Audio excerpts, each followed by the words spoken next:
Once again, Christian greetings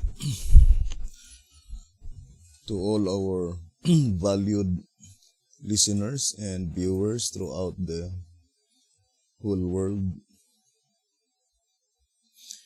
and even more particularly to all Shepherd's Rod believers, and most especially to our beloved brothers and sisters in the United States of America. Special greetings to our brethren in Colorado, our brethren in Kansas, in Georgia, in Missouri, and Texas, and Chicago, Illinois, in California, in New York, PG Island, Mexico, Spain, Africa, Zambia, Kenya, Pakistan, to the United Kingdom, to our brethren in Australia, and also to our brethren in Malaysia. And to the rest of the 144,000 living saints scattered abroad, greetings. May the good Lord bless you, brothers and sisters. This is our special episode number 19, the subject, the 66 books in the heavenly sanctuary. And we will try at this time to enumerate them one by one. I would like to read the Great Controversy on page 593.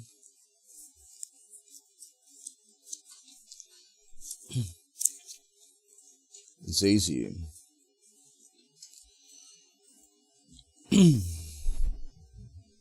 it says,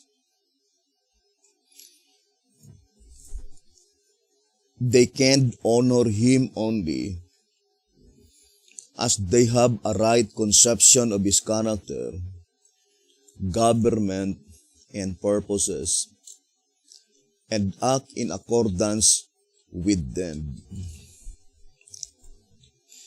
The Great Controversy, 593.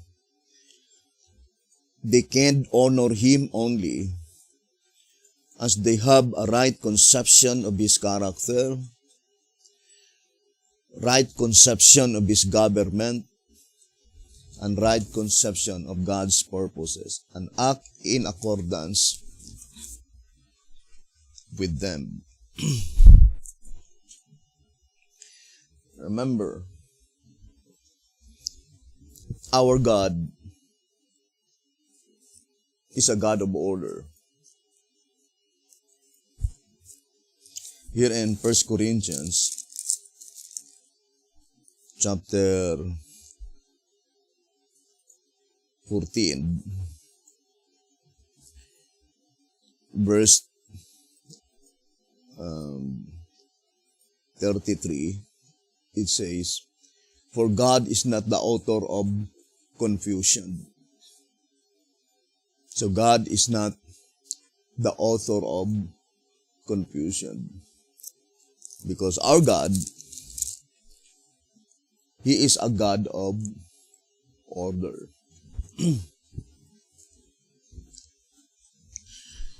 Here in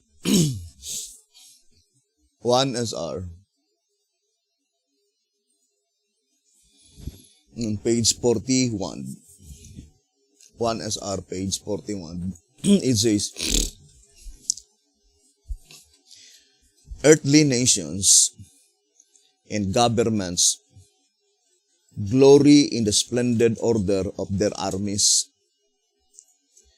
and their uniforms are made according to ranks, so that by the uniform, one can recognize the rank of a soldier, and to which division or regiment he belongs. We must not suppose the great God has less order for his redeemed than earthly nations for their armies. We know God has far better order than any earthly government can ever devise. An endeavor shall be made to prove that each one of the four classes mentioned above have their uniforms by which they can be discerned and classified. 1SR page 41.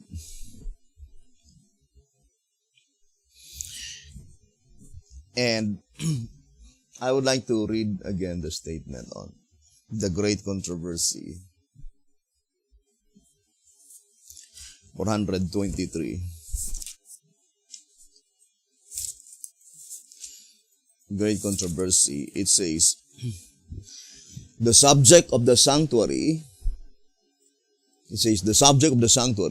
and I would like to read a portion. It says, it opened to view a complete system of truth, connected and harmonious.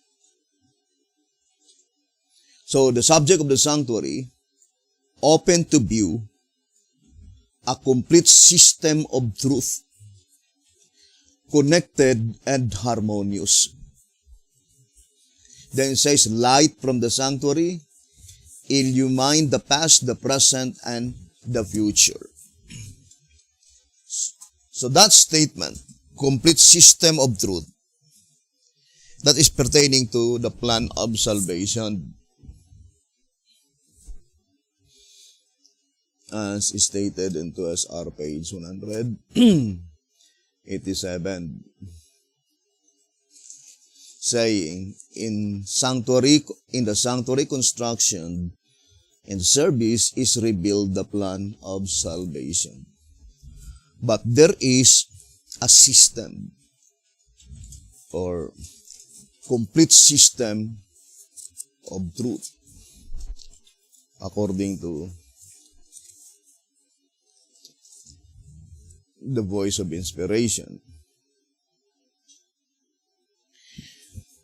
And in page 201, in 2SR, it says, it is Christ who has prepared the way for this judicial procedure.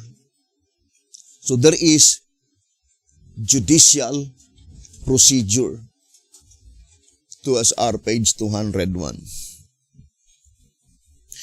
And such judicial procedure, it is Jesus Christ who perfectly arranged such judicial procedure. Now, I would like to read track number 15.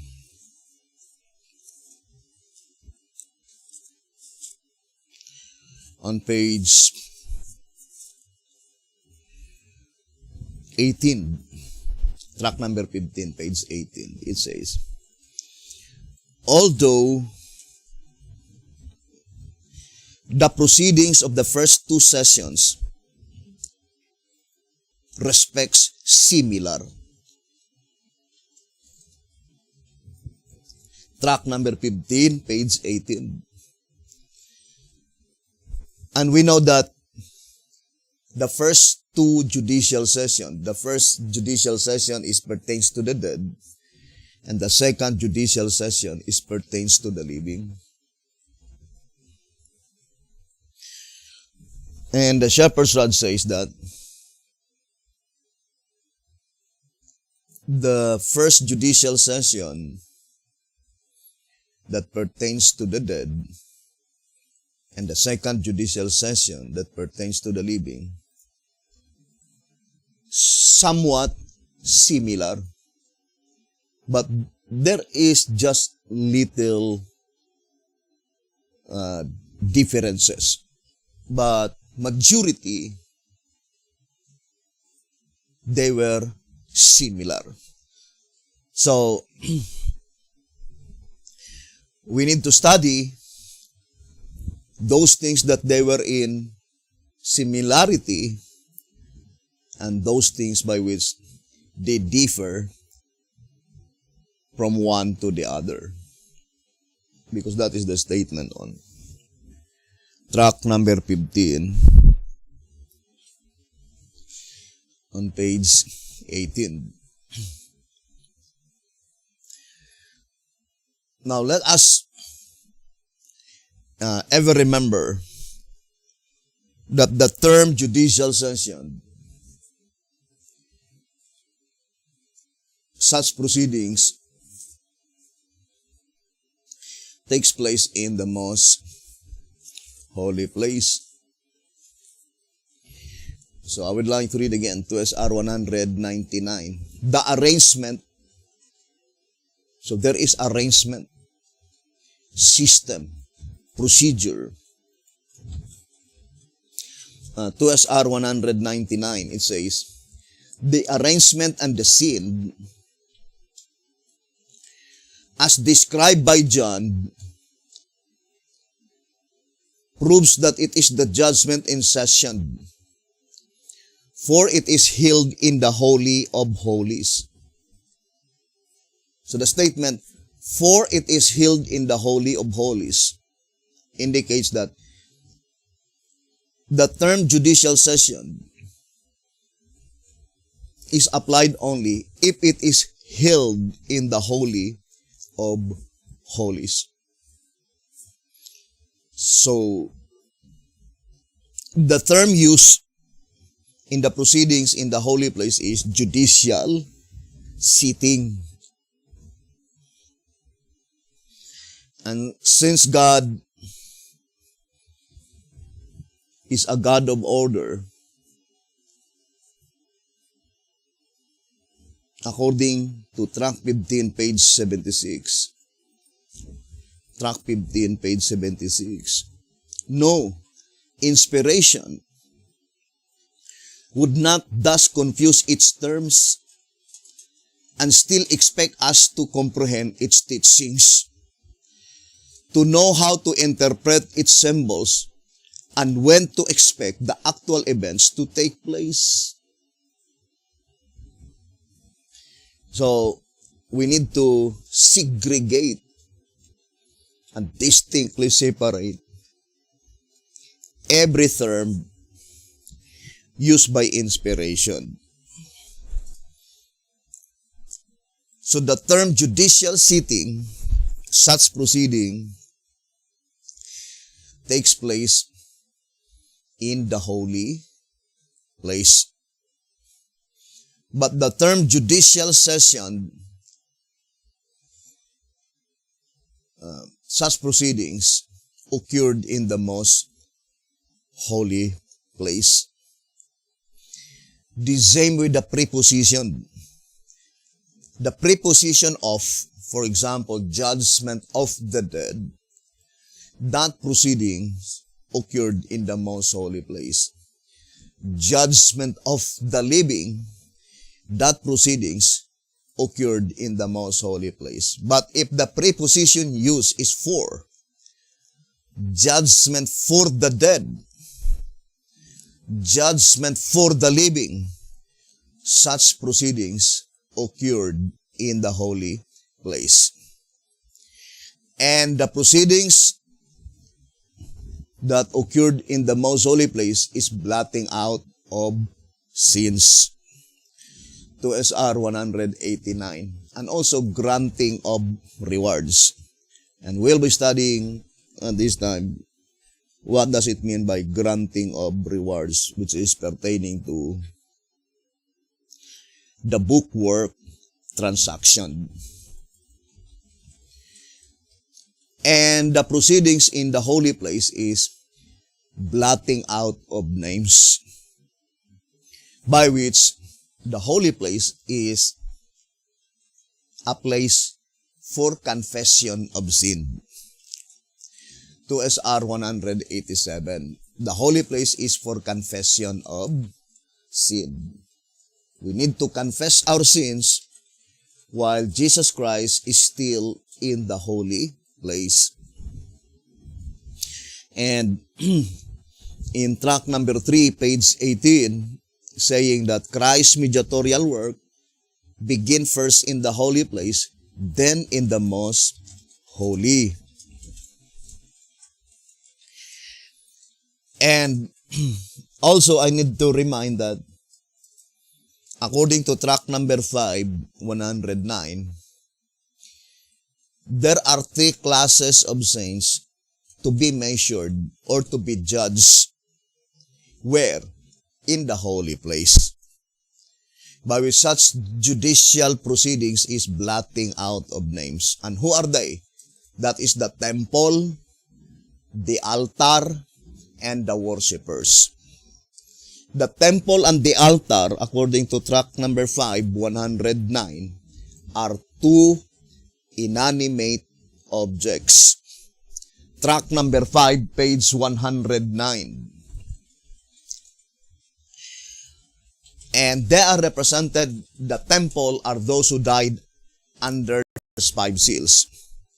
Is from 4000 BC up to October 22, 1844. That is the entire period of the first 5 seals, and they were classified by the symbolization as the temple. And the last seal that pertains to the saints that will be resurrected is the 6th seal. And they were classified as the altar. From October 22, 1844, those who will be resurrected on Daniel 12, verse 2, according to track number 5, 109, and 110.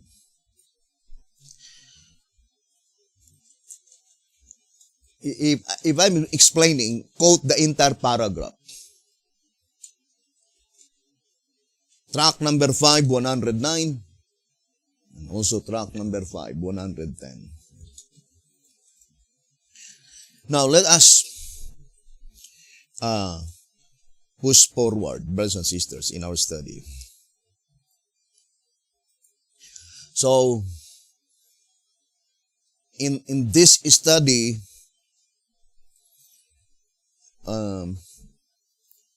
I would like to read that reading that God has a uniform dealing. I love so much that reading. Uniform.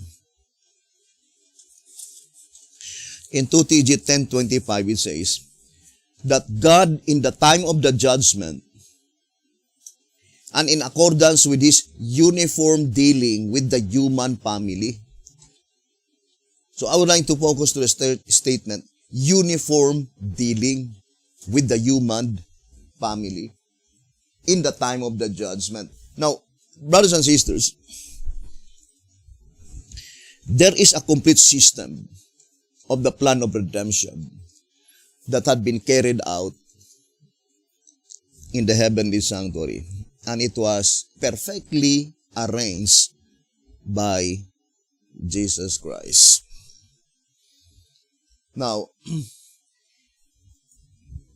the way that it was arranged, the judicial proceedings, it was clustered by resurrection. So, the proceedings from 1844, I would like to read. 1 TG, number 11,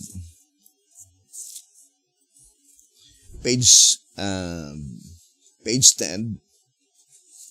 1 TG number 11, page 10, it says,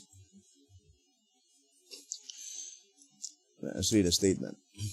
Does the Lord charge His messengers to cry yet, to proclaim again, to continue preaching the additional light, the judgment for the dead? So remember, the preposition used is for, the judgment for the dead. the cleansing of the sanctuary, Daniel 8:14, the purification of it by blotting out from the books. You see, judgment for the dead. What is judgment? The preposition for blotting out of names, not blotting out of sins. Because that proceeding is in the most holy place, and the preposition used is of judgment of the dead. So I would like to read again the statement. It says, to continue preaching the additional light, the judgment for the dead, the cleansing of the sanctuary, the purification of it by blotting out from the books, Daniel 7 verse 10, the names of those who are found not eligible to come up in the first resurrection, the resurrection of the holy ones, Revelation 20 verse 5 and 6. Now, brothers and sisters, let us now study closely the proceedings in the heavenly sanctuary.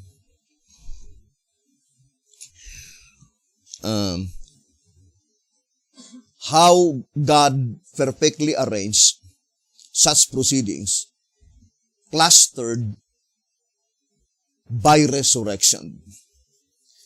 So the very first proceeding that took place in the heavenly sanctuary since October 22, 1844,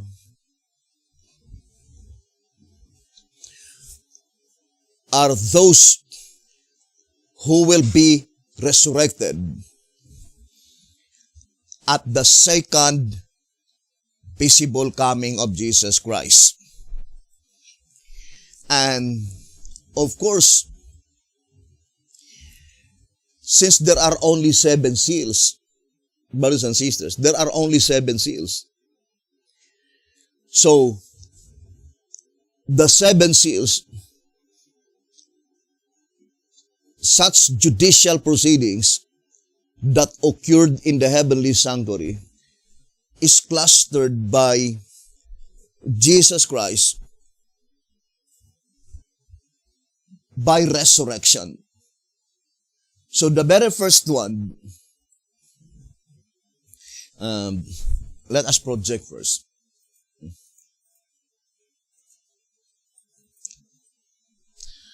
Maybe the 66 books. I think I was mistaken. At the voice of God the Father. At the voice of God the Father. And that is from Abel.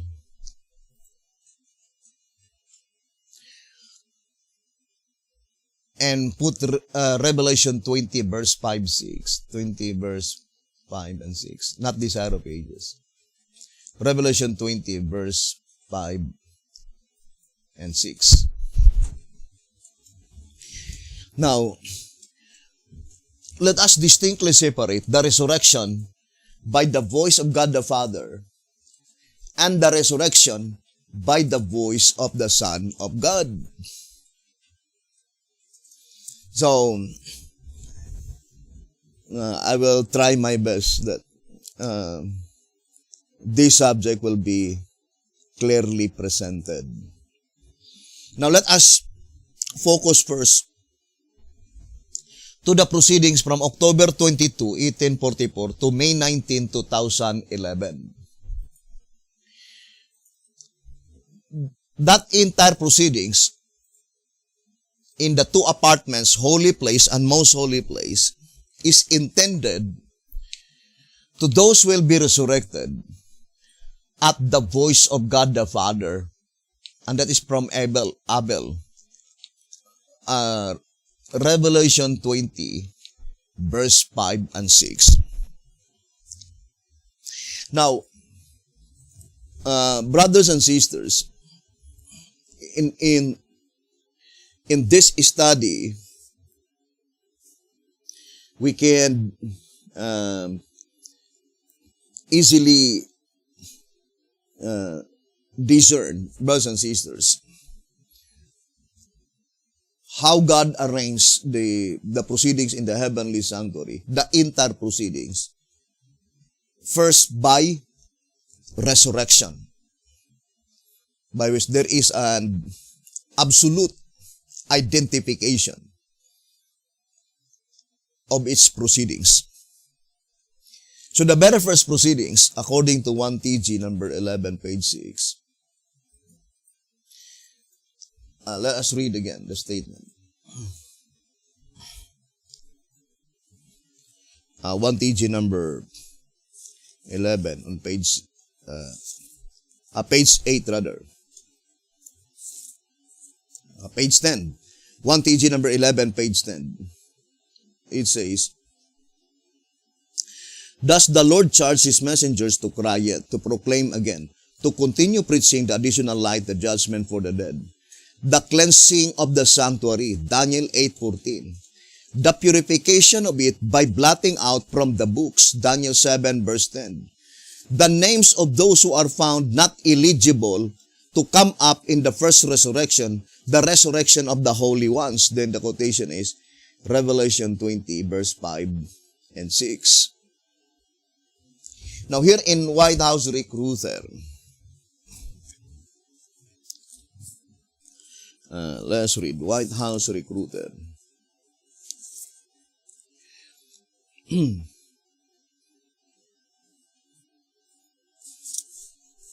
On page 20, White House Recruiter, page 20, it says, "Thus the Seventh-day Adventists in 1844 began to proclaim what they termed the investigative judgment of the dead, which in scriptural terms is the casting out of those who had not the wedding garment on." Matthew 22 verse 11 to 13. "The shutting out of the 5 foolish virgins," Matthew 25 verse 10. "The dividing of the sheep and goats," Matthew 25 verse 32 and 33. "The separating of the bad fish from the good fish," Matthew 13 verse 48. "Each of these among the dead." Synonymously, they rightly understood it to be the antitypical Day of Atonement, the day in which are removed from the books in heaven. You see, that is plural. The day in which are removed from the books in heaven the names of those who, in closing their life's career, failed to attain eligibility to come up in the first resurrection, in the resurrection of the holy ones, Revelation 20 verse 5 and 6. All these aspects are comprehended in the words, "Then shall the sanctuary be cleansed," Daniel 8 verse 14. So that is very plain in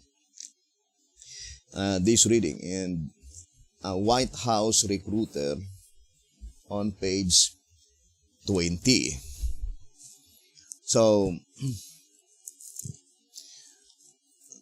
let us now try to familiarize, brothers and sisters, all the resurrection recorded in the Bible. Now, I would like to read a Bible commentary.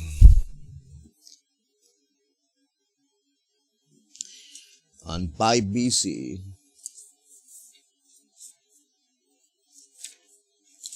let's read.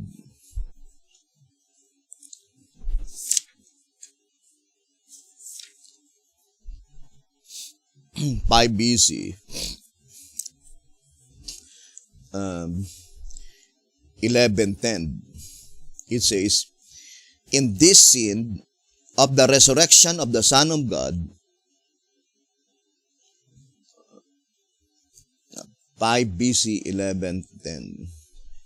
"In this scene of the resurrection of the Son of God is given a lively image of the glory that will be revealed at the general resurrection of the just, at the second appearing of Christ in the clouds of heaven. Then the dead that are in their graves shall hear his voice and come forth to life, and not only the earth, but the heavens themselves shall be shaken. A few graves were opened at the resurrection of Christ, but at his second coming, all the precious dead from righteous Abel to the last saint that dies shall awake to glorious immortal life. 5 BC 11:10. Now remember, brothers and sisters, Abel is another description of those saints to be resurrected. Abel is pointing to those who died martyrs. Right? And in Desire of Ages, 606,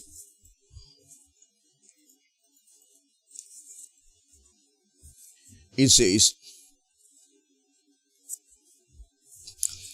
Desire of Ages 606, the precious dead from Adam down to the last saint who dies will hear the voice of the Son of God and will come forth from the grave to immortal life. God will be their God and they shall be His people. Desire of Ages 606. So, historically, we know that Abel died first before Adam. More or less, more than 800 years. The gap of time, from the time when Abel died to the time when Adam died. So, in this study, the very first martyr who died is Abel. The very first saint who died in natural death is Adam. So that is very plain, brothers and sisters. And we know that according to SR 195, it says, 2SR 195, the number 4, 2SR 195, the number 4 shows that there are 4 classes of saints to be considered in the judgment. 2 of these classes are to be resurrected, namely those who died naturally and those who were martyred. So there are 2 classes of dead saints. Martyr and those who died in natural death, brothers and sisters. But the fact is that in Revelation 11 verse 2, the dead saints are classified only temple and altar. And we know the temple are those who died under the first 5 seals. The altar are those who died under the 6th seal. That's very plain in track number 5, 109. But both of them, the temple, is divided also into 2 classes. Martyr and those who died. Same with the altar. The altar also is divided into 2 classes. Isaiah 57:1, they are they who died in natural death. And then Revelation 14:13, martyr. This one is natural death. Who are they who died in natural death? That is from October 22, 1844 up to the Great Tribulation. But those who died martyr, Revelation 14:13, that is those who will die during the Great Tribulations. Great Tribulation. So, the two classes of dead saints, inanimate object, temple and altar, both of them divided into two classes, martyr, natural death. Martyr, natural death. And also, the resurrection is only divided into two voices. Voice of God the Father and voice of the Son of God. Voice of the Son of God. But also the same, the voice of God the Father, He will resurrect natural death and also martyrs. But in the Bible, the voice of the God the Father is Revelation 20 verse 5 and 6, and the voice of the Son of God is 1 Thessalonians 4:16 to 17. So, hoping that we could be able to familiarize so that we could understand the entire plan of redemption, because it was clustered by God through and by resurrection. Now, let us focus first our attention to the proceedings in the heavenly sanctuary. If you still remember the statement in early writings, page 42, early writings, page 42, I would like to read. It says, "This door was not opened until the mediation of Jesus was finished in the holy place of the sanctuary in 1844. So that is the door into the most holy place. Early writings, page 42. And that door, the entrance to the most holy place, was not open not until Christ's mediatorial work in the holy place was finished." What Christ's mediatorial work that was finished in 1844? That is the blotting of names, not blotting out. We explained already that the one who will blot out the names are the angels. But they will blot out the names that had been blotted by Jesus Christ. For example, and I would like to go directly so that we could understand. From 1833, that is the commencement of Christ's mediatorial work in the holy place. 1833.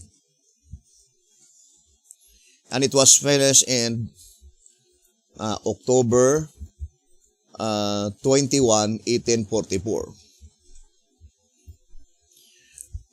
What is the work of Christ here? Blotting. Blotting the names of the wicked. Blotting the names of the wicked. And that is under the temple. And who are they, the temple? The first 5 seals. For example, 3, 4, 5. So this is the first seal. So in this book, all the names of the wicked had been blotted, but not yet blot out. Blotted. For example, this is the name that had been blotted, so there is a blot. Subject to be blotted out. The same with the second seal, third seal, fourth seal, then fifth seal. So there are 5 books.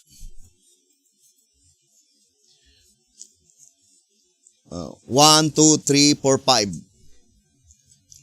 After all the names of the wicked under the first seal had been blotted, then the second seal, then the third seal, then fourth seal, fifth seal. And those names that had been blotted from October 22, 1824 up to May 19, 2011. This is the period of time in the most holy place, blotting out of sins. In the holy place, blotting out of names. October 22, 1844 to May 19, 2011. May 19, 2011. So, who blot out the names? Angels. The angels blot out the names, those names that had been blotted by Jesus Christ. So, there is no more possibility that the angels will commit mistakes because it was already blotted by Jesus Christ. So the statement in tract number 3 on page 73, tract number 3, page 73, it says, "The day in which the Lord will blot from His book the names of all sinners." So, Jesus Christ will blot the names of all sinners. So, blotted. The same with the statement in tract number 3 on page, let's read, 50 and 51. "As the cleansing of the heavenly sanctuary is a work of cleansing the books by blotting from them the names of both the backsliders and the tares." So the very first work of the cleansing of the sanctuary is blotting. And then, it is the angels that who will perform the blotting out.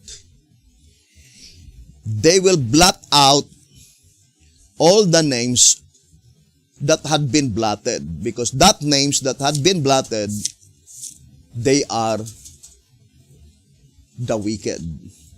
So it says here in 2TG number 11, page 5, 2TG number 11, page 5, "This cleansing work belongs only to the angels of heaven, and this they will do in the time of harvest, after being commanded to do so, not before." So, the cleansing work, which is blotting out of names, is committed to the angels of heaven. And they will do such work in the time of harvest, at the time when they were commanded to do so. And, of course, the time of harvest that pertains to the dead commenced in 1844. Let's read tract number 3. On page 42 and page 43. Tract number 3, pages 42 and page 43. In both of these parables, Christ is sounding the forewarning that the investigative judgment will take place in the time called harvest, which is the end of the world, the time in which the 2,300 days culminate. When does the 2,300 days culminate? October 22, 1844. Therefore, October 22, 1844 is the commencement of the harvest. The harvest in the holy place is harvest of the tares. The harvest in the most holy place is harvest of the wheat. Or in other words, the one to be harvested in the most holy place is pertaining to the righteous. But the one that will be harvested in the holy place is pertaining to the wicked. And of course, the parable is very plain. Gathered first the tares. So the very first one to be harvested must be the tares first, before the righteous will be gathered. So I would like to read the statement here in 1 SR 228. It says, 1 SR 228, say Jesus, in the time of harvest, I will say to the reapers, gather ye together first the tares, and bind them in bundles to burn them. So the tares, therefore, are gathered just prior to the harvest, but I would like to emphasize by saying, the tares, therefore, are gathered just prior to the harvest of the wheat. Because in the proceedings in the heavenly sanctuary, for example, this is, since it was clustered by resurrection, so the very first one group of people is pertaining to the first four seals. First seal, second seal, fourth seal, and fifth seal. The first four seals to be resurrected by the voice of God. So do not forget that. The first four seals to be resurrected by the voice of God the Father. We already read, right? To 1 TG 11:10 and White House Recruiter page, on page 20. And we know that the voice of God the Father will also resurrect two classes. Natural death and martyr. Right, brothers and sisters? So, what is the difference between the natural death that will be resurrected by the voice of God and the natural death to be resurrected by the voice of the Son of God? There are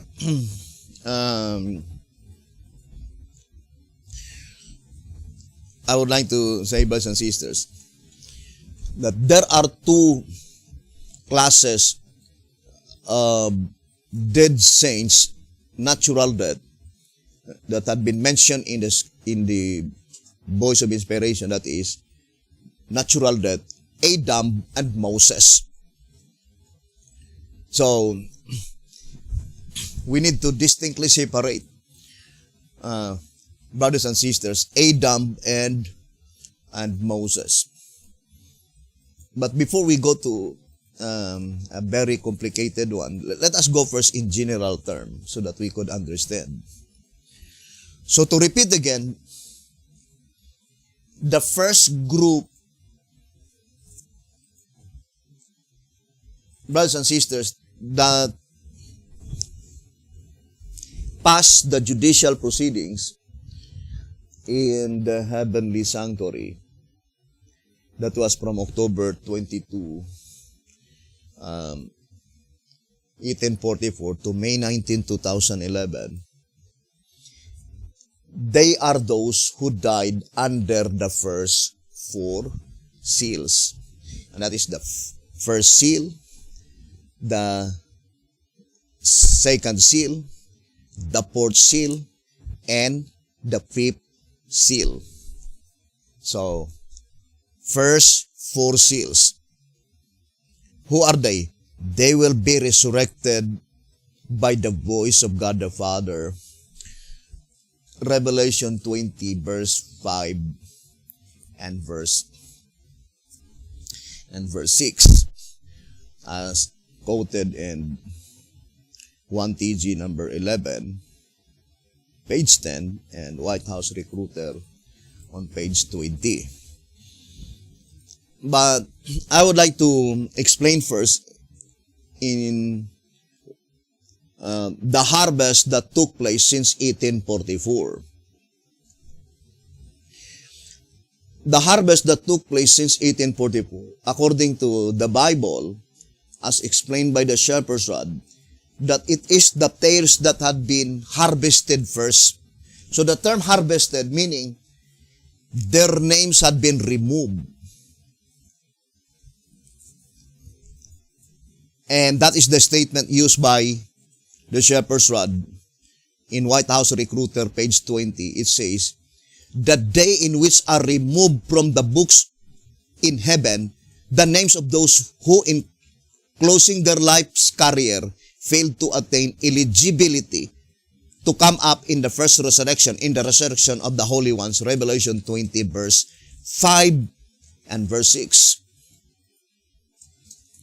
White House Recruiter, page 20. So, the statement removed from the books, the books that had been cleansed from October 22, 1844 to May 19, 2011, only 4 books.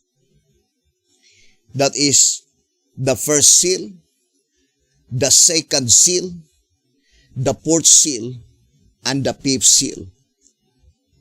So, in May 19, 2011, there are already 4 books that had been cleansed. And that books are the first 4 seals. And it was illustrated that the tares or the names of the wicked had been taken out. Taken out from that book. Removed from that book. Brothers and sisters. According to the voice of inspiration. Then, for example, this is the book of the first seal. Because according to track number 15, it says, individually broken, each seal, or individually cleansed. Track 15, page 9 and 10. So after all the names of the wicked had been blotted out, brothers and sisters, in this book, first seal, and the names that had been left are the righteous, then those names that had been left in the Lamb's Book of Life, they will be transferred to the vessels. Now let me read to you.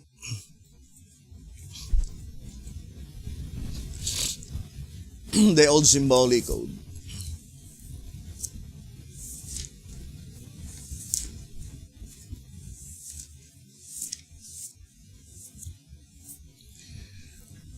H symbolic code 1 to 12, page 11. H symbolic code number 1 to 12, page 11. Thus the Lord's voice is crying unto the city, the church, that he shall shortly purify it by removing all but the few narrow way travelers who have sighed and cried for the abominations therein, and have consequently received the seal of God. He is, in other words, warning the church that the harvest is come, and that he is about to cast out the bad fish and transfer the good fish into the vessels. Matthew 13 verse 47. So I would like to focus that statement transfer into the vessels. But the term transfer is not in reality pointing to the Lamb's Book of Life, not sealed with 7 seals, but rather to the book represented by the net.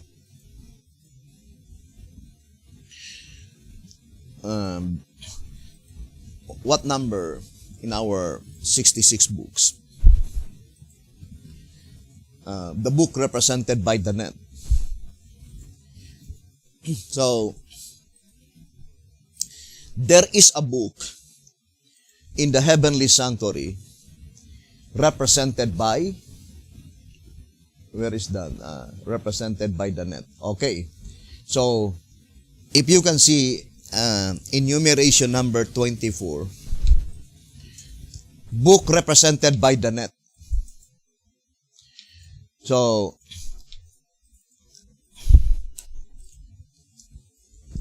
of course, the net is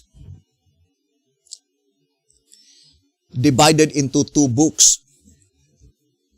The net represented by those who will be resurrected, and the net represented by those who will be translated. So let us focus first to the book represented by the net. And also, there is a book represented by the field. You see, that is enumeration number 27 and number 28. The book represented by the field for resurrected saints, and the book represented by the field for translated saints. Now, I would like to read tract number 8.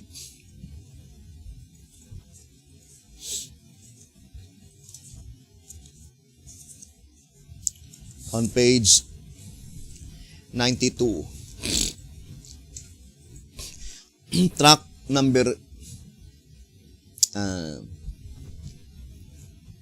8, page 92. It says, "Inasmuch as both the field with the wheat and tares," Matthew 13, verse 30, "and the net with the good and bad fish," Matthew 13, verse 47 and 48, represent the gospel church during the period in which the saints and the hypocrites are commingled. Then the vessels into which the good fish are placed after the bad are cast away from among them, and the barn into which the wheat is placed after the tares are separated from it, must necessarily represents the church passing from its unclean state, field or net. So field or net, or the book represented by field, is mixed multitude. There are names of the righteous and names of the wicked, as well as the book represented by the net. Remember, in White House Recruiter, page 20, it says that heaven's books deal with all aspects of life. The book represented by the field is not the book represented by the net. So, since heaven's books deal with all aspects of life, so we could explain it, why God separated the representation of that book represented by the field and that book represented by the net, because they are quite different. So here, the shepherd says that the church passing from its unclean state, field or net, into another, its purified state, which is symbolized not by the field or by the net, but rather by a barn and by vessels, a new place, safe and clean, where henceforth there shall no more come the uncircumcised and the unclean. Isaiah 52, verse 1. So, I would like to focus to the statement that the vessels and the barn, that book is safe and clean, meaning in that book represented by the vessels, there is no names of the wicked to be inscribed into that book. The same with the book represented by the barn. There is no names of the wicked to be inscribed into that book. So, I would like to make an illustration again that, for example, this is the net, the first section of the net, the first seal. But since the net, brothers and sisters, there is only one net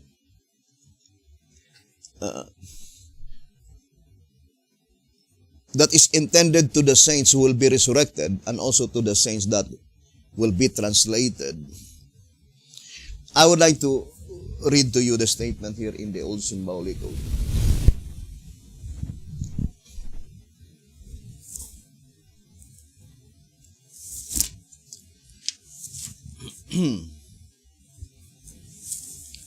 Let me see if I could find that statement.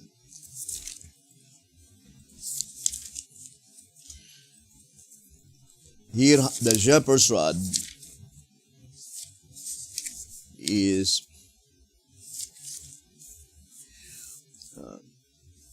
one symbolic code, number 9, page 8.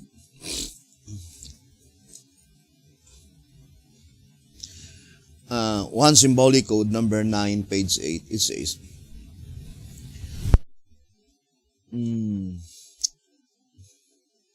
and let us consider the matter from another angle. One symbolic code, number 9, page 8. It says, also let us consider the matter from another angle. All are agreed that the gospel net represents the church, and that the casting of the net is the preaching of the gospel. Hence, if the time when the net is drawn ashore and the gospel commission completed were at the close of human provision, then the bad fish should be left in the net and not cast away, for there would no longer be any use for the net. Therefore, no need to cast the bad out of it. But as it is, the bad are cast away, showing that the net is to be prepared, meaning cleansed, to be cast forth a second time. So, for example, this is the book, the net represented by those who will be resurrected. This book in October 22, 1844, brothers and sisters,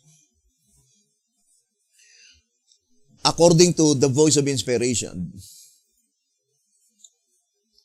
all the names, both the names of the wicked and the names of the righteous had been blotted out from this book.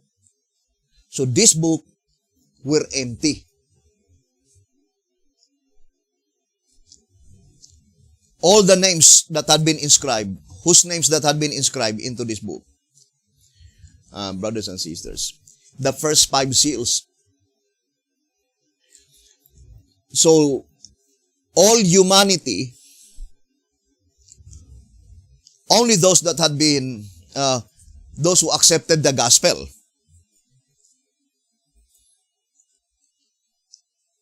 let us distinctly separate the book represented by the sea. Because that book, at the moment that such someone was born, immediately his name or her name was inscribed into the book represented by the sea. So the sea, it seems the census, all the names of human being. But concerning the righteous, for example, such someone, at the time that he was born, his name was inscribed into the book represented by the sea. But at the age of 18, he accepted the gospel. So, at the time that he accepted the gospel, his name in that book was blotted out. And then his name transferred into the Lamb's Book of Life, not sealed with 7 seals. But if after such judicial proceedings, he had not been able to endure unto the end, to be faithful, therefore, his name will be blotted out in the Lamb's Book of Life, not sealed with 7 seals. And according to the Bible, the bad fish was thrown again to the sea, according to Matthew 13. So that parable saying, the bad fish had been thrown again to the sea, meaning, after his name had been blotted out from the book represented by the sea, since he failed to continue unto the end, his name will be rewritten again. It will be inscribed again into the book represented by the sea. So, that is one of the illustration how the judicial proceedings takes place in the heavenly sanctuary. And let us try to explain it gradually. So here in 1 Symbolic Code number 9, page 8, that's since there are still saints to die, which is represented by the altar, so this net had been empty. All the names, both the names of the wicked and the names of the righteous, were completely blotted out into this book. What book? The book represented by the net. So, it was empty. Why? Because there is another group to be inscribed into this book, and that is the altar, the 6th seal. But since the 6th seal is the last seal under the dead saints, or the saints to be resurrected, the names of the wicked will be left into this book, represented by the net. Who are they, the wicked, to be left? The wicked under the 6th seal. All their names will be left into this book. So, the book represented by the net, you cannot say that it was cleansed because the righteous had been taken out. All the names of the righteous had been blotted out from this book. And the names that had been left into this book are the names of the wicked, but wicked under the 6th seal, as explained here in 1 Symbolic Code number 9 on page 8. So let us push forward to our study and go back to the resurrection.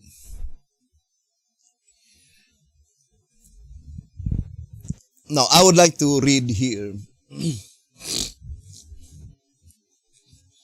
in 1 SR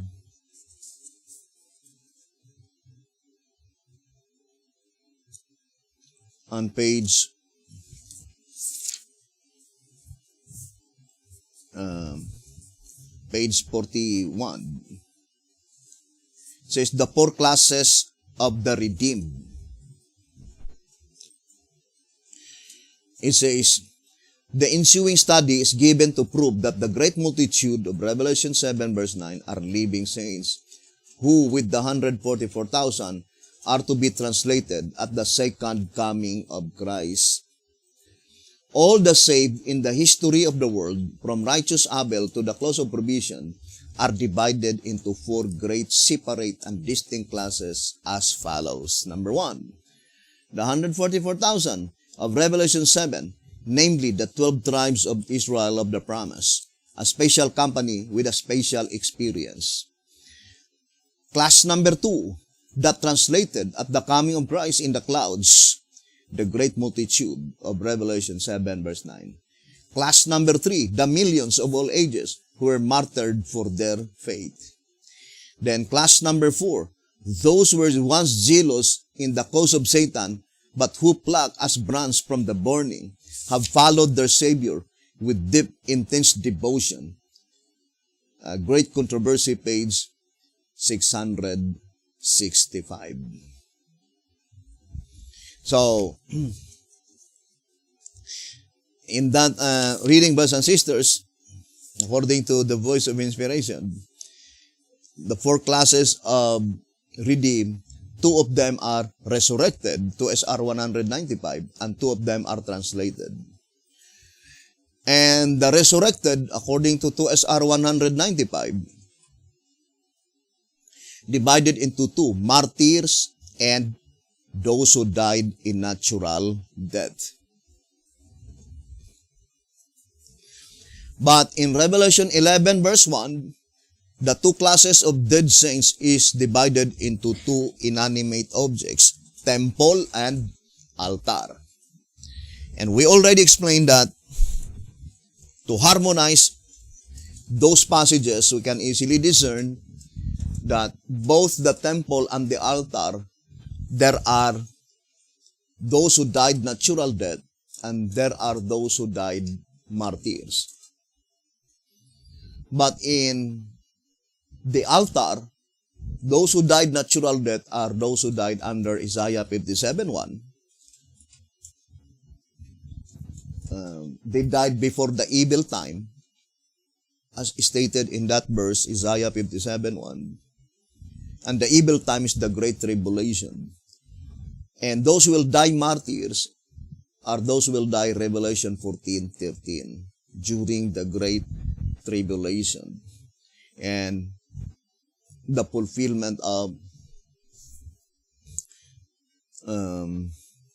the vision of Sister White in Selected Messages, Book 3, 397 and 398, that there are many who will be martyred for their faith, and that is under the horn power, when that horn power will be at work, which is the mystical number 666, as stated in 2SR 151. Now, I would like to read again the statement in 2SR page 189. It says, during Christ's ministration in the holiest of all, which is a throne of judgment, of blotting out sins, and granting of rewards. So, before the reward will be granted, the sins must be blotted out first. And both of them are the proceedings in the most holy place, according to that reading in 2SR 189. The blotting out of sins is called the beginning work, and the granting of rewards is called the closing work. So, if we could read the beginning work of the judgment of the dead, that is blotting out of sins. the statement, the closing work of the judgment of the dead, that is granting of rewards. And we know granting of rewards is in the heavenly sanctuary, is to inscribe, there are only two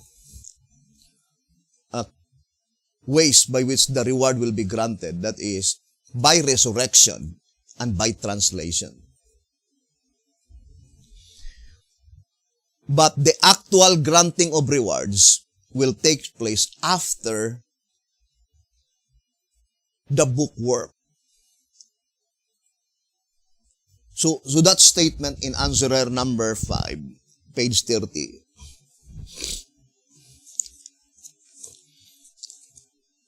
Let us read the statement. It says, answerer number 5, page 30. According to Jesus' parable, this work takes place in the time of harvest, the end of the world, Matthew 13, verse 30, 40. And as the congregation of the dead, as well as the congregation of the living, are commingled with the good and the bad, the judgment takes place among both, first among the dead, then among the living. In the judgment, the decision is made as to who are worthy of eternal life and who are of eternal death, who are to come up in the first resurrection, Revelation 20 verse 6, and who in the second, also who are to be translated when Jesus comes, 1 Thessalonians 4:16 and 17, and those who are to perish at the brightness of His coming, 2 Thessalonians chapter 2 verse 8. This is the first aspect of the judgment, and being only a book work, Daniel 7 verse 2, a work that does not disturb either the dead in the graves or the living in the church, it takes place in heaven. So that is the first aspect of the judgment, only book work. So, God is a God of order. There is a book of resurrection. And of course, there are only two classes of resurrection. The resurrection of the righteous and the resurrection of the wicked. But the resurrection of the righteous is divided into different divisions. The resurrection, Revelation 25:6. Resurrection, 1 Thessalonians 4:16, 17. Resurrection, Daniel 12:2. And resurrection, Ezekiel 37. So, we need to focus first to the resurrection that pertains to the righteous. And it is called the Book of Resurrection. Of course, to the saints that will no longer to taste death, that is the Book of Translation. That before we will be granted immortality, in actuality, our names will be inscribed first in the Book of Translation. That is the first aspect. Brothers and sisters, the spiritual side. That once the names had been inscribed into the Book of Resurrection, then it is guaranteed that he will be resurrected. Once our name will be inscribed into the Book of Translation, then it is guaranteed that we will no longer to taste that. That is the book work. Now, I would like to read to you a 12 symbolic code. Number 3, page 18. It says, when does the judgment of the living commence? So, it is a question. 12 symbolic code number 3, page 18. When does the judgment of the living commence? Let us read. As to whether this work of separation or investigation of who has and who has not the wedding garment is now taking place, I may say that it is not. for the reason that we are now in the marking time of Ezekiel chapter 9, not yet in the time of investigation of who has the mark and who has it not. So there is a period of time by which that is investigation of who has the mark and who has it not. It says, the marking itself is not the separation, not a work of the sanctuary in heaven. So I would like to read again. The marking itself is not the separation, not a work of the sanctuary in heaven. So let us distinctly separate the work of the sanctuary in heaven and the marking by which the work on sanctuary on earth. Then it says, it takes place in the church on earth as well as in the home. Each one for himself decides his own case either by sighing and crying for the abominations in the midst thereof or by not so doing. Thus they themselves determine whether to be marked or to be left without the mark and be cut down by the angels' slaughter weapons. The only judging which the sanctuary in heaven does in regard to this is to give the right for one class of the dead to arise either in the first resurrection or in the second resurrection, or to give right for one class of the living to stand on Mount Zion with the Lamb for translation, and for the other to die at the slaughter weapons of the angels and to arise in the second resurrection.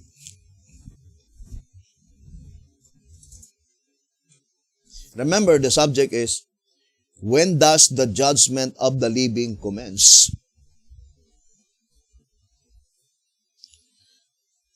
So it points out to the commencement of the judgment of the living.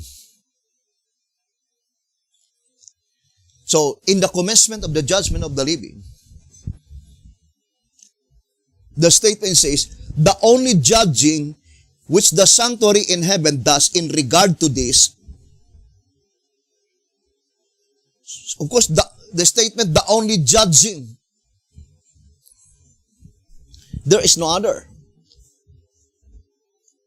That is the only judging that takes place in heaven. But what heaven? Is it the third? Is it the second? Or is it the first heaven?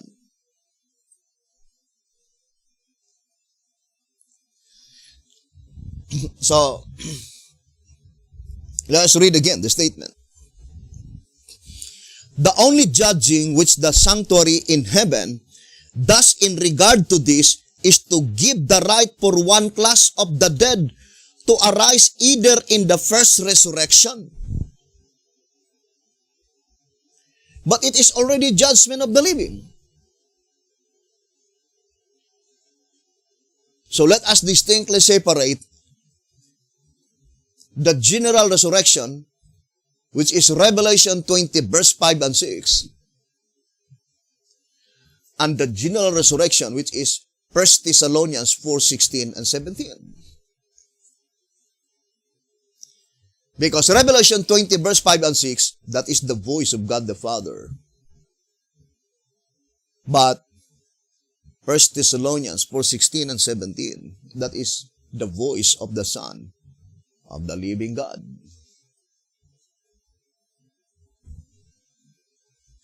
Right, brothers and sisters? Now, I think to have a more definite understanding, we need to connect the parable in Matthew 20. So, hoping that we could be able to comprehend the truth concerning the parable in Matthew 20. Now, I would like to read first the statement in 2SR 234. It says, 2SR page 234. It says, but the object of the lesson is for the latter, who are hired at the 11th hour. For the truth of the parable has never been understood by any other company. 2SR 234. So, that statement is very plain. That whatever the truth concerning the parable in Matthew 20, it has never been understood by any other except by the 11th hour call, the last call, the fifth call. Who are they? The 144,000. White House Recruiter, page 28. It says, hence it is to be proclaimed by guileless servants, the 144,000, the servants of the 11th hour. White House Recruiter, page 28. Who are they, the servants of the 11th hour? 144,000. And not even one among them experienced death. So the statement in answerer number 5, page 89, can also be applied also to B.T. Hotep. B.T. Hotep could not be a part of the 144,000 because he died. So, the particular object in view concerning the truth in the parable of Matthew 20, it was not understood by any other company except only to the saints that will no longer to taste death. Why is it that it was not understood by them? Because the gift of understanding cometh only from Jesus Christ. And since the truth concerning the parable in Matthew 20, the particular object in view are the saints that will no longer to taste death. So Jesus Christ will bestow the gift of understanding to understand the truth of the parable in Matthew 20 only to the saints that will no longer to taste death. You and I, if we will be faithful,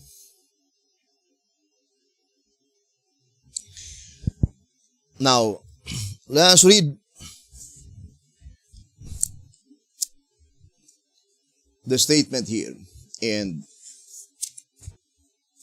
2SR page 200. Let's read. 2SR page 235. Give them their hire.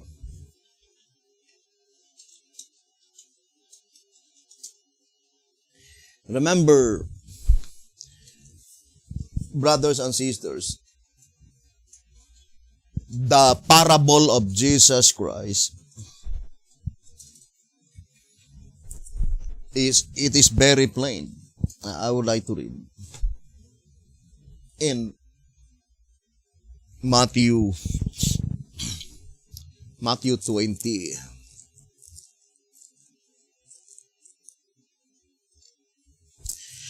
Here in Matthew chapter 20, on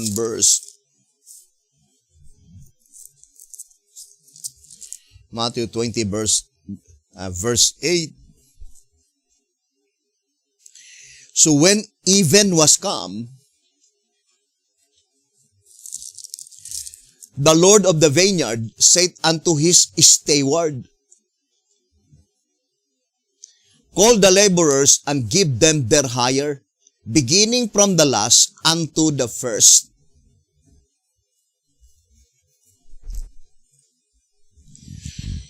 Of course, the word steward, that is pointing to God's servant. Matthew 20 verse 8. That is God-inspired messenger. The mere fact that the Bible says his steward can be easily understood that such messenger is recognized by Jesus Christ as his steward. So when even was come, the Lord of the vineyard said unto his steward, when? When does God commanded his steward? When even was come. So it's very important to understand the period of time. When even was come. According to the voice of inspiration. Now, the divine command is that it says, call the laborers. How many laborers? 5. First call, second call, third call, fourth call, and fifth call. There are 5 groups of laborers. And then it says, give them their hire.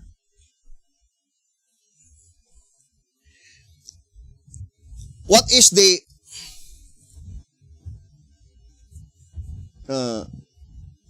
hire? It says here in 2SR 235, give them their hire. Note that those who were hired last were paid first, and the first last, as all were equally regarded. The ones hired first, more, though they were paid in full. Their disdainful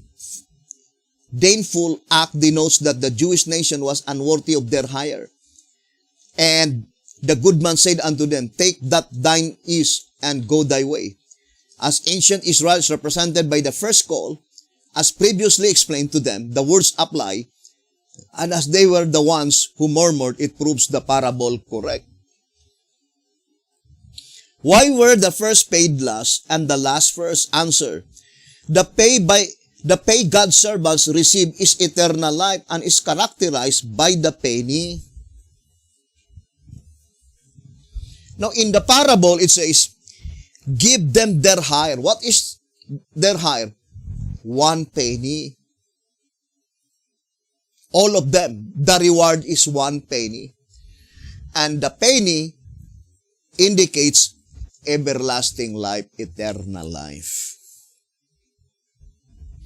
So the parable in Matthew 20 verse 8, it cannot be construed that such messenger, he will be the one to grant immortality.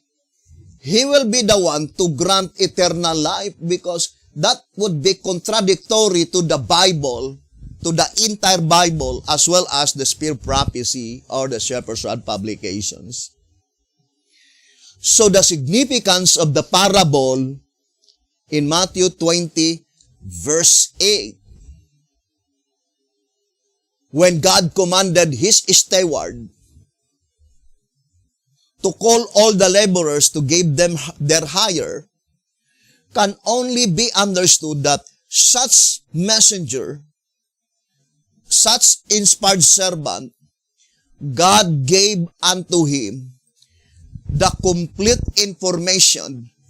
How does the judicial proceedings in the heavenly sanctuary, the rewards had been granted to each of them, from the first call to the second call, the third call, fourth call, and fifth call.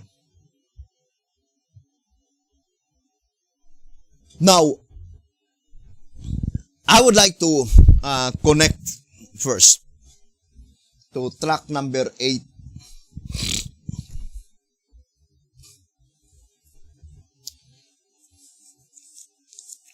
Here in track number 8, on page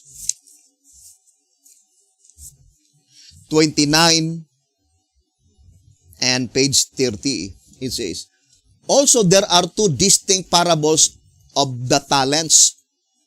Matthew 25 verse 15 to 30, Luke 19 verse 13 to 27.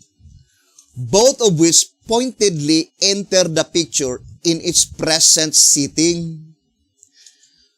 In the one are 3 servants, in the other 10 servants. So, in Matthew 25, from verse 15 to 13, there are only 3 servants. Whereas in Luke 19, verse 13 to 27, there are 10 servants. This significant difference shows that the former has only a local application, whereas the latter has a worldwide application, incidentally showing, as does the Shepherd's Rod, volume 2, page 85 and 86, that in the scriptures, number 10 stands for universality, and number 3 for the Trinity in the church. Now, what is the difference between the parable in Matthew 25, verse 15 to 30, and Luke 19, verse 13 to 27? Matthew 25, verse 15 to 30, has a local application, not universal. Because number 3 is not universal. But number 10 indicates universality. Number 3 indicates Trinity in the church. Now, I would like to read track number 3, 1934 edition.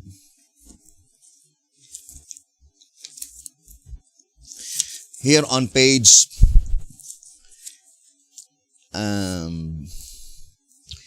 68, in track number 3, the supplement, it says, track number 3, 1934 edition, page 68. The number here described being the exact number of the first fruits on the day of Pentecost. Let's read. Track number 3, 1934 edition, page 68. The number here described being the exact number of the first fruits on the day of Pentecost proves that the little group was the product of the true church. The true church. The effort of the Father, Son, and the Holy Ghost. Hence, as number 3 is symbolical of the Trinity. So the statement in track number 8, page 30, being 3 servants, that is pointing to the true church. The church recognized by Jesus Christ as His. Now, let us go back again to the parable in Matthew 20. Here in 2SR, let us read.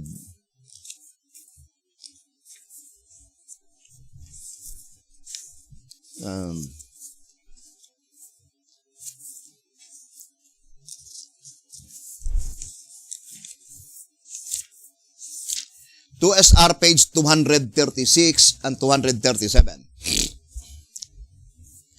To SR page 236 and 237, it says, 7 universal movements. How many universal movements? There are only 7. There are only 7 universal movements. It says, thus far, we have referred to the calls only. So, in the upper paragraph, it is pointing to the 7 universal message because call means message. Let us read first that statement on 2SR. 2SR page 227, it says, on each occasion, there must be a call message. 2SR 227. So, call means message. Of course, if somebody is calling you, indicates that he has something to say.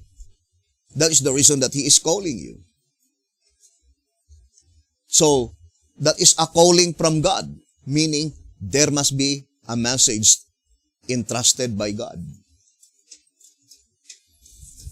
And in this study, let us distinctly separate the 7 universal message and the 7 universal movements. Now, I would like to focus first to the 7 universal movements. So, let us read. 2SR 236 to 237. 7 universal movements. Thus far, we have referred to the calls only. But now we turn our attention to the movements. To start of the first movement or first universal movement is from the time Adam sinned to Enoch message. So the first universal movement is the Adamic movement. Then the second is Enochian movements. Let us enumerate one by one. 7 universal movements. Number 1, Adamic movement. Number 2, Enochian movements.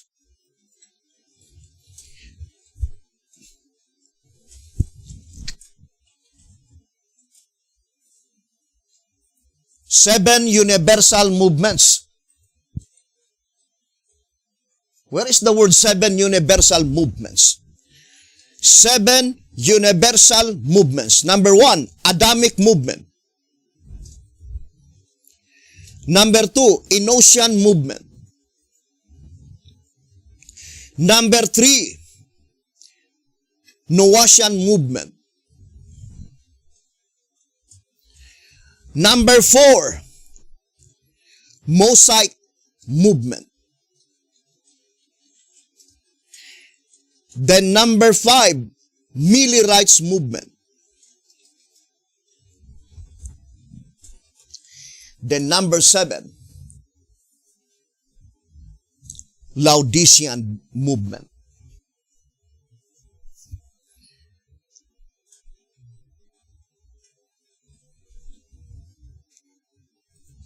Where's the apostolic movement? Mosaic, apostolic, then Millerites. Apostolic movement. Then Millerites movement. So that is the 7 universal movements. So, and let us read the statement. From the last call to the end, being only 1 hour, it proves that there is no time for a new universal movement.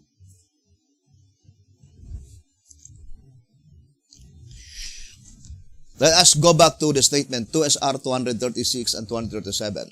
I'm just emphasizing so that we could understand.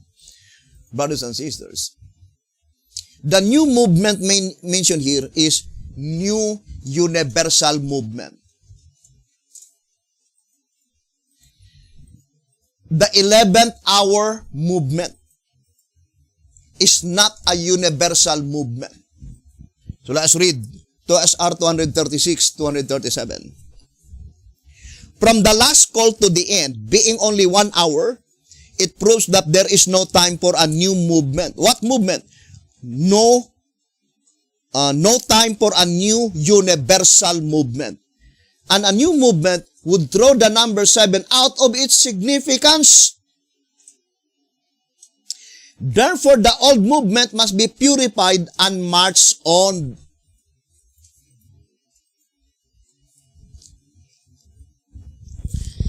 Now, brothers and sisters,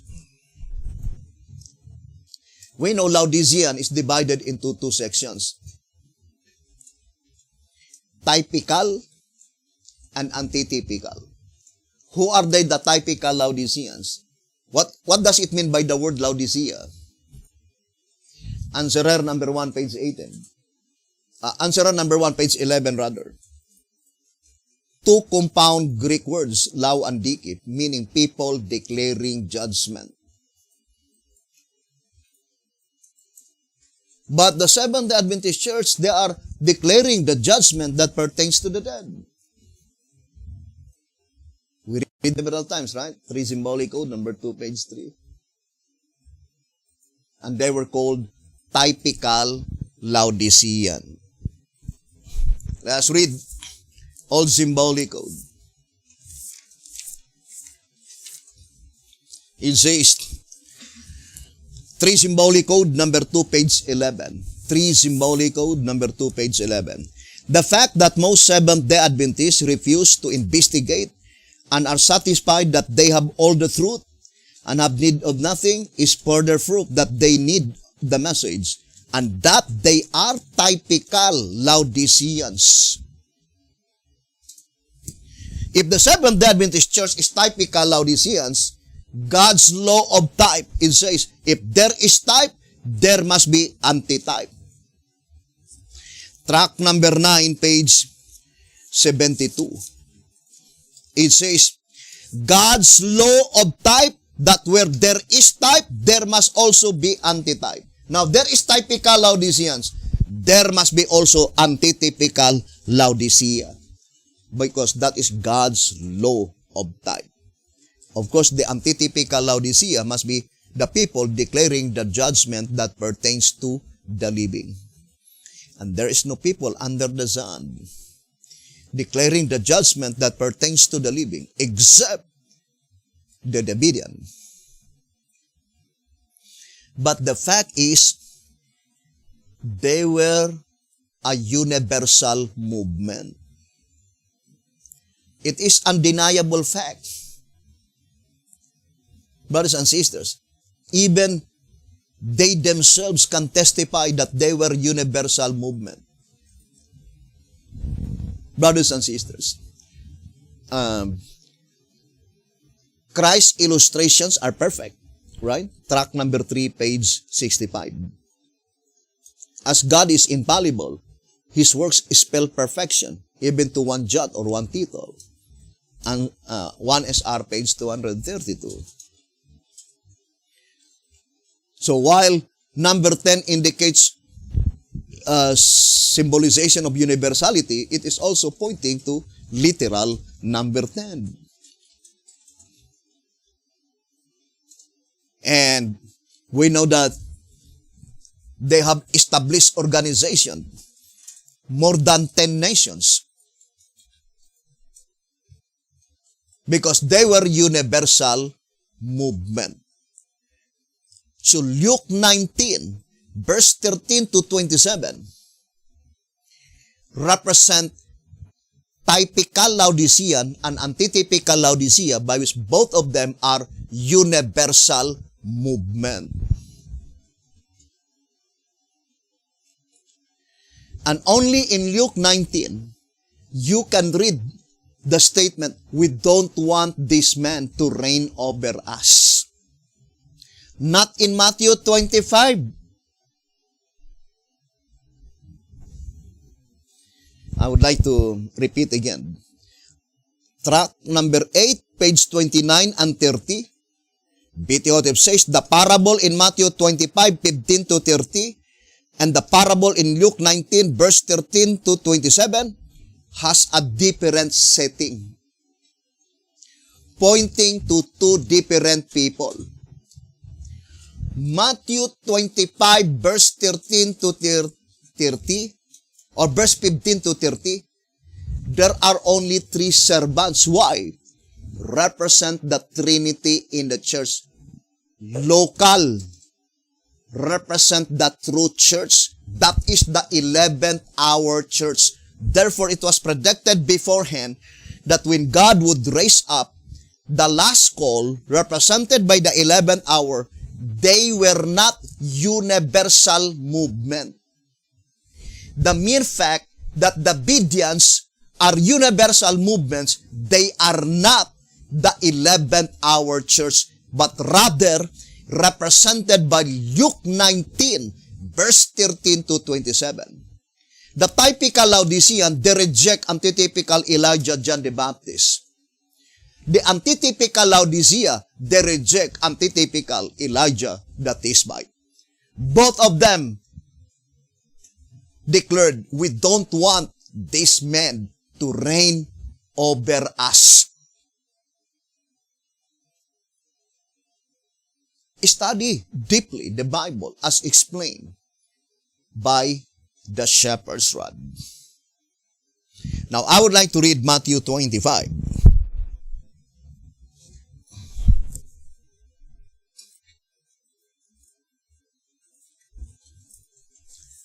Matthew 25 on verse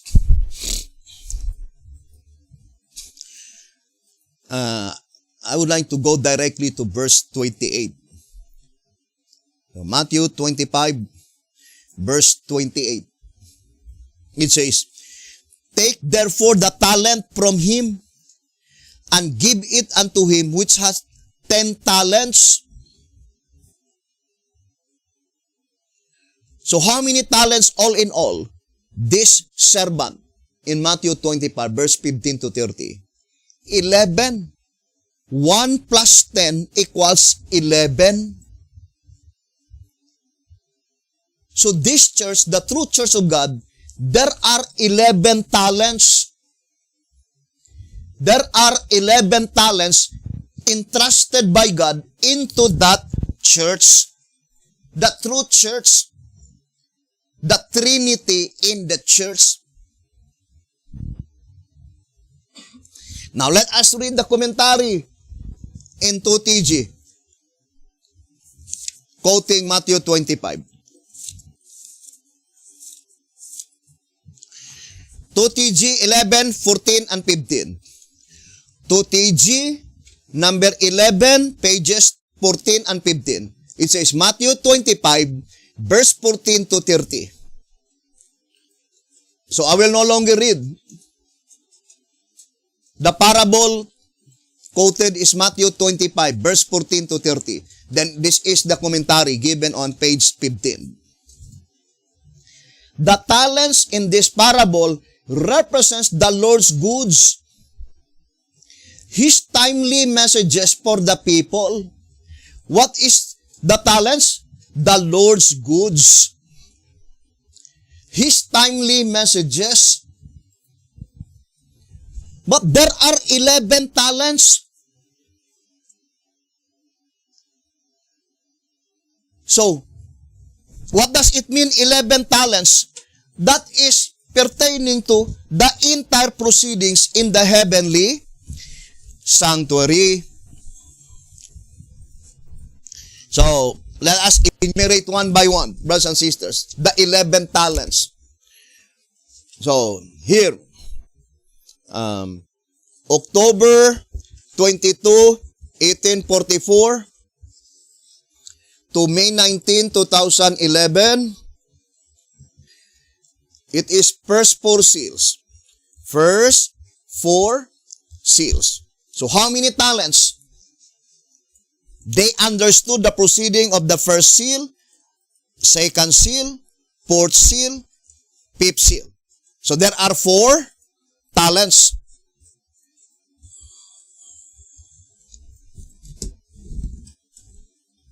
Now, from May 19,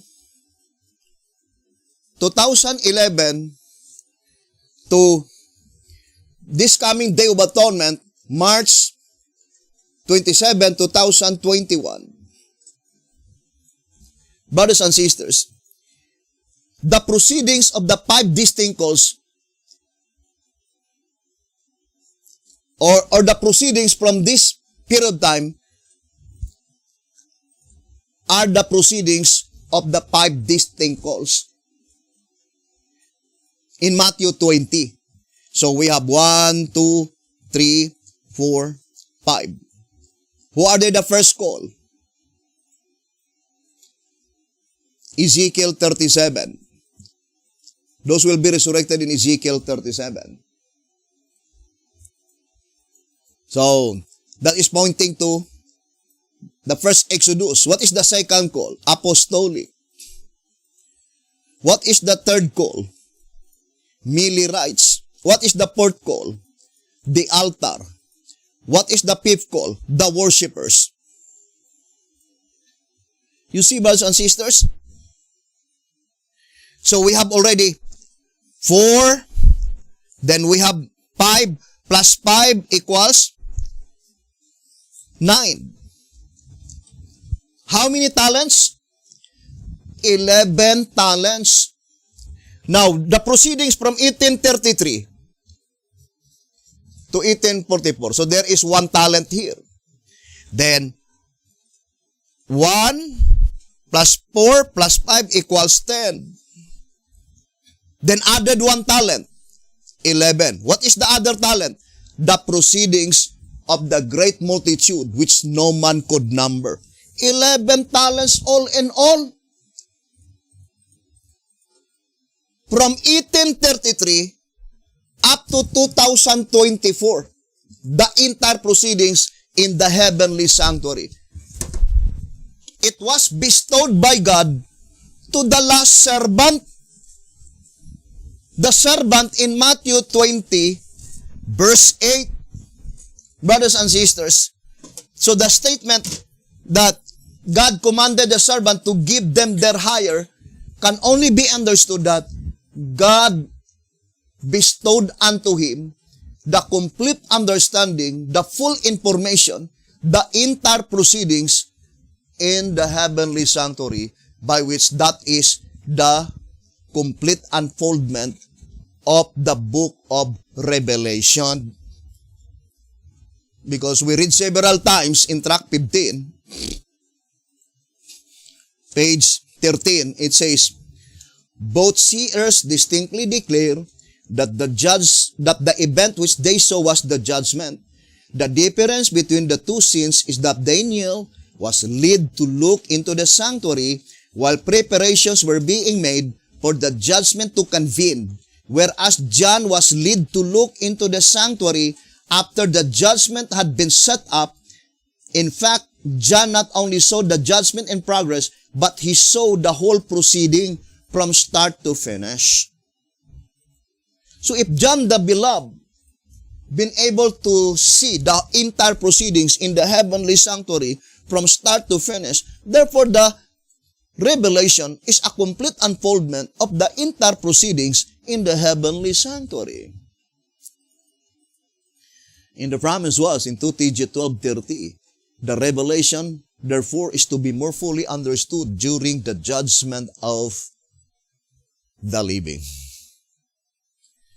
So, brothers and sisters, through symbols, through parables, it will be completely revealed the true movement with the true message that had been bestowed by God. To repeat, in this study, plainly declared that the 11th-hour church is not a universal movement. Remember, brothers and sisters, the 11th hour is only up to the 144,000 living saints. The loud cry proclamation to the great multitude which no man could number is not a part in the parable in Matthew 20. Because the last group of people that had been rewarded of eternal life is the 11th hour call. And the 11th hour call is the 144,000. The great multitude is not a part of the 11th hour servants. So, the parable in Matthew 20 is only up to the 144,000 living saints. And we need to study closely when would be the 144,000 will be granted immortality.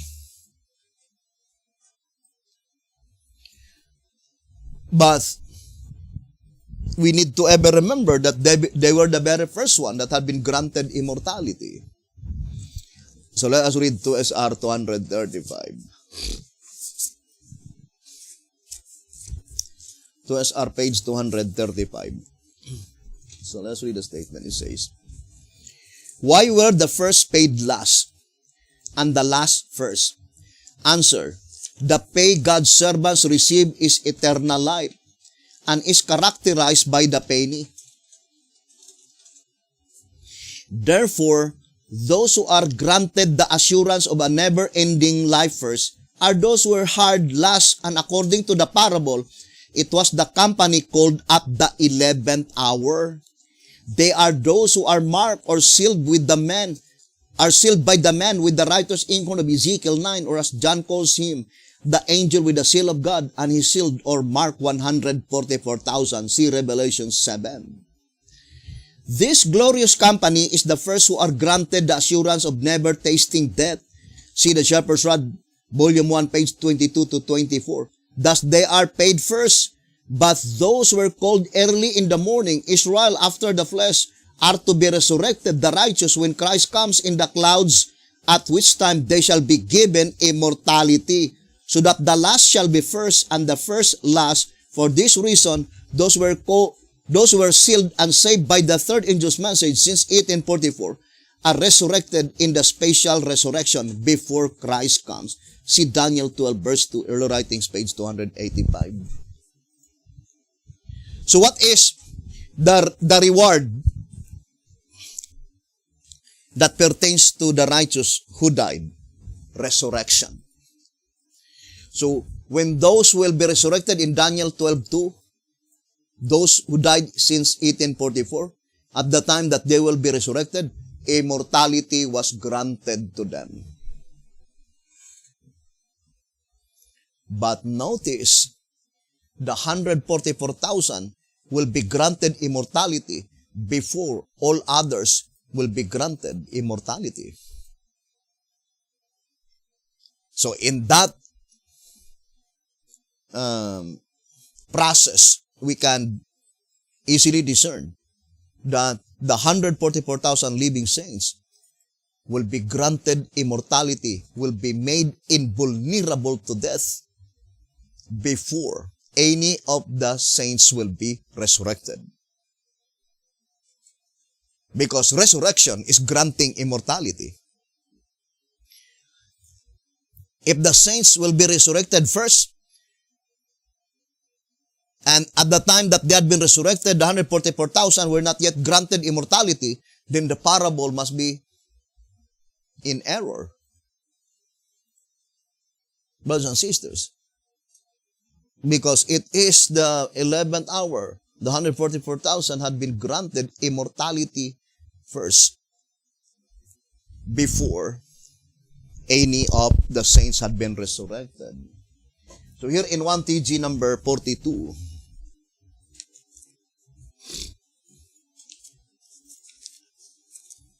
on page 8, 1 TG number 42, page 8, it says, the word behold suggests that we should now take notice and be able to see that our salvation cometh, and that while his reward is with him, his work is still before him. What is his reward?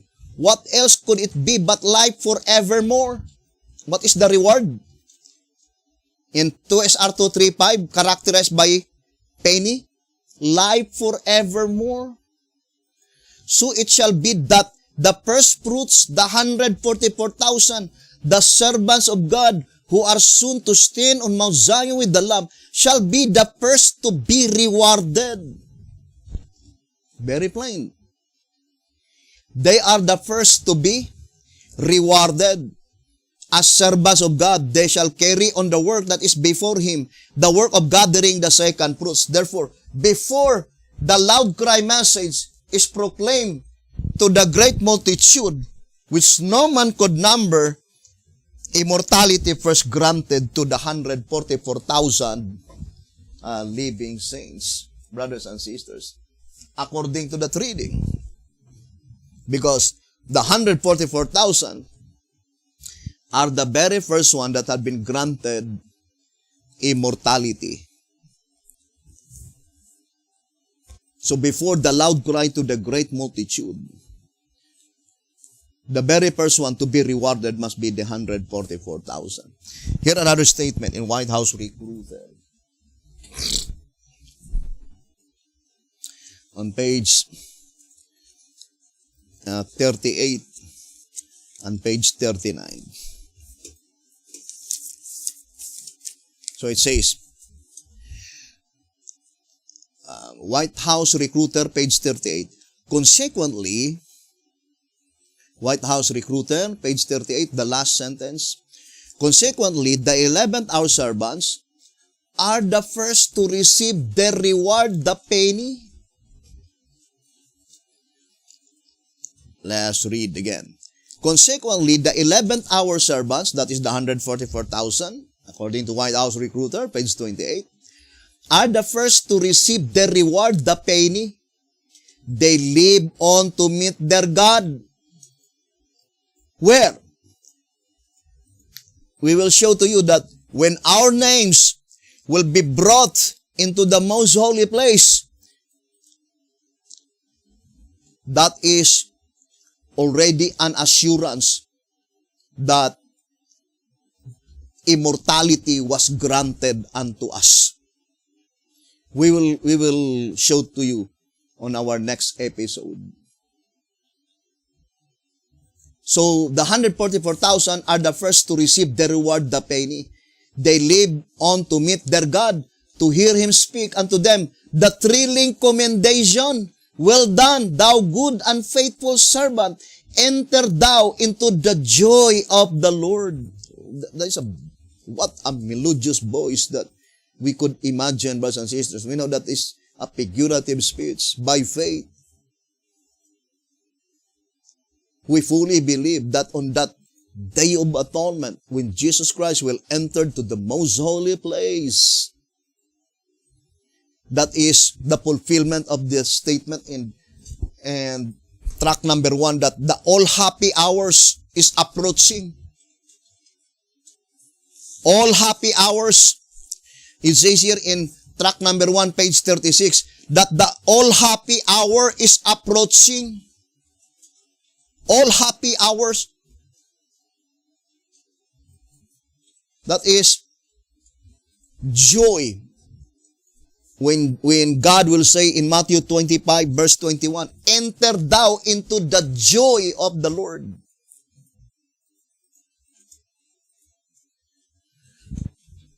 So, brothers and sisters, we'll continue the subject on our next episode. But I would like to repeat again. Matthew 25 verse 15 to 30, pointing to the 11th hour church. What is the description? Local. Brothers and sisters. The only thing in the 11th hour church, the church is local, but their message is universal. There are 7 universal messages. What does it mean by the message which is not universal?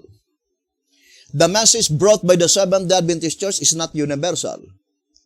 The message brought by the Davidian, represented by the 7 antitypical brothers of David, are not universal. Brothers and sisters, their messages are not universal. The only message which is universal, the last universal message, is the 11th hour. Meaning, brothers and sisters, all of them, typical Laodicea and antitypical Laodicea, they have but a little understanding concerning the judicial proceedings in the heavenly sanctuary. Unlike with the 11th hour church, God grant to them 11 talents. The proceedings from 1833 to 1844, first talent. The proceedings in 1844 to 2011, 4 talents. The proceedings, so 1 plus 4, that is 5. The proceedings from 2011 to 2021, 5 talents. So 5 plus 5, 10. And then the proceedings from 2021 to 2024, 1 talent pertaining to the great multitude which no man could number. 11 talents in all. They have the entire understanding of the proceedings in the heavenly sanctuary from start to finish. But the typical Laodiceans and antitypical Laodiceans, their knowledge, brothers and sisters, is limited.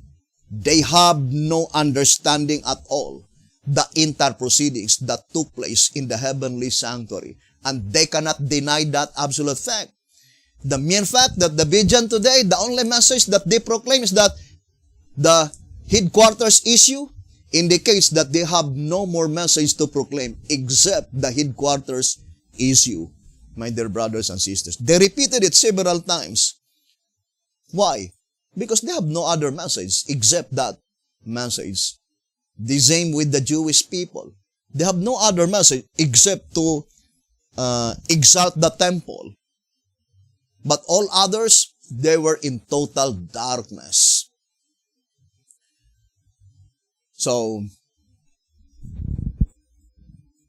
in 2SR 237,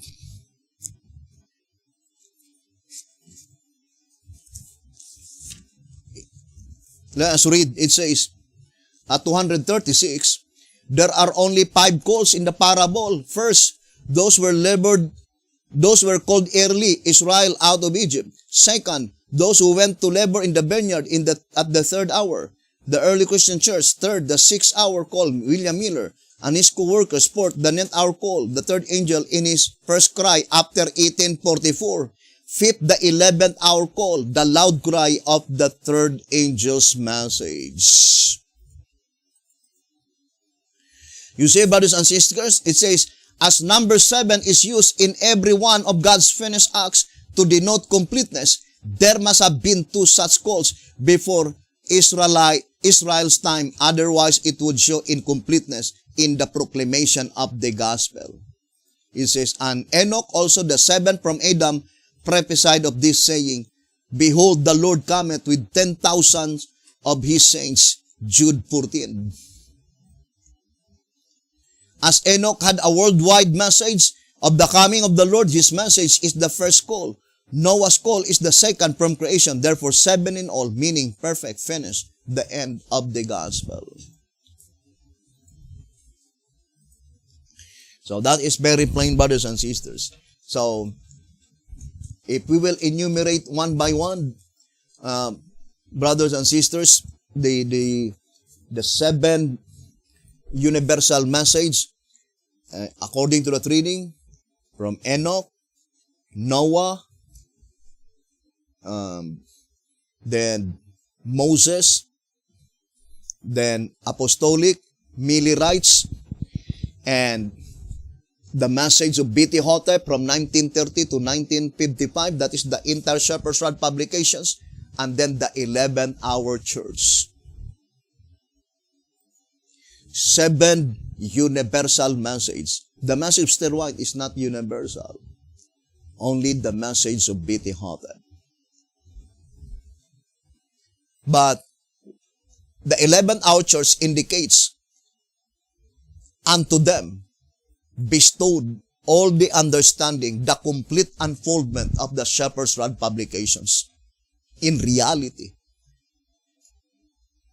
the Bayesian says that they were the one who are binding the law. But, brothers and sisters, it is an astounding blasphemy and hypocrisy. How could it be that they were the one binding the law, while the true church, which is represented by the 11th hour church, represented by the woman, God bestow unto them 2 divine laws, moral and ceremonial law. They are only binding the books of the Shepherd's Rod publications. There is no dispute to the fact that Bayesian movement are binding the books of the Shepherd's Rod publications. But they were not the only one binding the books of the Shepherd's Rod publications. Mountaindale as well, Waco, Salem, and with all others. And we were grateful and we give thanks to that noble work, binding the inspired books. But it doesn't mean that you are binding. You are the true movement. Who bind the Bible? It is the Protestant churches. They are the one who bind the Bible. Historically, they were Sunday keepers. But the true people of God must be Sabbath keepers. So, in that instance, they were used by God, yes, by binding the inspired writings, the Bible. But they are not the one who bind the law, because they don't understand the fourth commandment, which is the Sabbath day. So, to all the Bereans that bind this book, although in reality, it was not freely given, because the Shepherd's Rod publications were sold. You need to buy it. You need to buy it in Waco or in Mountaindale or in Salem. It is not free. Unlike in the days of B.T. Hotep, I think all the reading materials were given by B.T. Hotep free of charge. But at this time, no, it is no longer free. And it is little expensive. Brothers and sisters, even the chart, it is expensive. But still, for me, that is a noble work, because it is worthy to buy those reading materials, because it contains precious truths. So, brothers and sisters, to repeat again, the last and the final movement, the 11th hour church, it was already predicted beforehand that that church cannot be universal. And the mere fact that the Seventh-day Adventist Church and the seven antitypical brothers of David, all of them are universal movements, indicates that they were not the 11th hour church. Because the 11th hour church is not a universal movement, only local. But their message is universal. Because we have brethren listening on Malaysia, listening on Australia, in the United Kingdom, in Africa, Zambia, or also in the United States of America, Georgia, Kansas, Colorado, California. But we have no established church there. We have no church building there. They are the people, God church scattered throughout the whole world without a shepherd. So there is no shepherd in the place where they belong. Because the message, brothers and sisters, reaches to their place through the medium chosen by God, through internet. Because that is the perfect fulfillment of Revelation 14, verse 6 to 12, flying in the midst of heaven, through the air, through internet. And it is written in the Shepherd's Rod. White House Recruiter, page 36, it says, because time and the gospel are at their climactic hour, and the work is consequently of transcendent scope, expansion, and importance, yet of exceeding short duration, God has inspired men to invent and build time and labor-saving, wonder-working, earth-mastering tools and machinery of all kinds, marvels which would have staggered the imagination and beggared the credulity of former generations, notwithstanding that centuries aforehand, the high and lofty one that inhabit eternity, Isaiah 57:15, declared, But thou, O Daniel, shut up the words and seal the book, even to the time of the end. Many shall run to and fro, and knowledge shall be increased. Daniel 12:4. And that is pointing to the technology that we have today. In comparison, in the days of BT Hotep, there is no comparison at all. So it says here in 2SR 229, it says, because the work is so broad, that is pointing to the 11th-hour call. Because the statement here in 2SR 229, the 11th-hour call. Then it says, because the work is so broad, its expansion so vast, and its importance so great, God has inspired modern science to invent and build speedy equipment to quickly finish His work. That is the technology today through internet. And it says in 1SR 222, though such great apostasy and blasphemy has gripped the world, God's church, 144,000 in number, scattered throughout the length and breadth of the earth, without a shepherd, have not bowed a knee to Baal. Because there is only one shepherd, and that is David, and that is local. And the only way that they could listen the message is through internet, scattered throughout the whole world, 144,000 in number, listening to this message. Thank you very much, and hoping that you will continue listening from March 17, 10 days before the Day of Atonement on March 27, we will begin our broadcast in our time here in the Philippines from 12 midnight.